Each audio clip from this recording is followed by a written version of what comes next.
Well, I want to bring in now Dr. Sona Kazemi, assistant professor at the University of Wisconsin-La Crosse. Dr. Kazemi, with this extension, what does that indicate about negotiations? Despite Iran saying indirect talks aren't actually happening, does this extension show talks are in fact happening and Iran could agree to a ceasefire? Or is Trump just trying to buy time and say that we're working towards diplomacy, even if there's no belief that diplomacy can work? Yeah, thank you for having me. It's really difficult to read between the lines here because simply on the one hand, we have President Trump, who is very difficult to predict, and on the other hand, we have a regime that has shown once and once again that it is an irrational actor that doesn't necessarily operate based on the national interests of the country, but rather based on its own ideological inclinations that also, at times may play differently. So it's really hard to know what is happening. I think President Trump wants an exit deal, wants to negotiate an exit deal, basically getting the regime to basically capitulate or maybe some factions of the regime to capitulate and say, okay, we can now rule the IRGC, if you will, or control their behavior. And we are not going to be a nuclear threat or a missile threat. And then just let us be in power, stay in power. However, I don't think that that is going to play out with the IRGC because IRGC is like SS, an ideological military. It's not like a normal army, and they have their own roots that they have planted themselves for the past 47 years, and it's not going to be that easy to change their behavior, and they will not change their behavior. Well, off of that, then, 4 weeks into this military campaign, with the option for diplomacy now on the table, is regime change now off of the table? Um, well, it depends based on whose perspective we look at this, right? I mean, if it is from the point of view of the Iranian people have been wanting to topple this regime from the moment it got to power. And it sort of stole the revolution and defeated other groups and ruled with an iron fist since then. So for the Iranian people, in one way or another, this regime needs to go. But for other world powers like US and Israel, although they might not have very much the exact similar goals, I think President Trump may allow some factions of the regime to stay in power as long as they curb their animosity and antagonism toward the U.S. However, again, it's really hard to know what is going on behind closed doors with politics. But even if that's the case, I think Israel and the Iranian people definitely want the regime to go. Even if President Trump gets tired and this it gets too long for the American people in terms of the gas prices at the pump and grocery prices and all that, I don't think Israel and the Iranian people will let go of what has been started. And what about the Strait of Hormuz, or the Strait of Trump, as the president just said? How crucial is this waterway going to be if negotiations are to happen? Because both sides see it as a stronghold. So could Iran budge at all when it comes to this point on the 15-point plan? That is a wonderful question. For as far as I remember, since my childhood, the Islamic Republic always used the Strait of Hormuz as a bargaining chip, or rather as like kind of a concealed threat of saying, if you ever do anything to us, we're going to close the Strait of Hormuz, because they know that the flow of capital and oil is very important to the world, and 20% of the world's gas goes through that.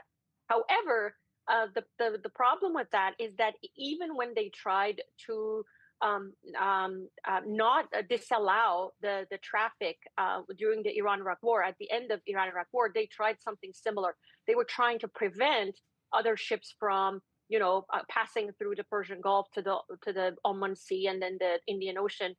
And what happened is their navy was destroyed. U.S. had to jump in, and their navy was destroyed. And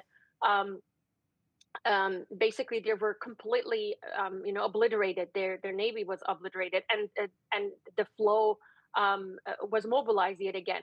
So I think they're playing with fire here, and they know that President Trump and the world's economy does not have an endless patience, and I'm pretty sure that the strait would be opened, if not with negotiation, with force. And I think that's why the American troops are maybe coming to the region, like Delta forces or amphibians, the ones that may have to come to Khark, and the other four islands, Abu Musa and the Little Tomb and the Big Tomb.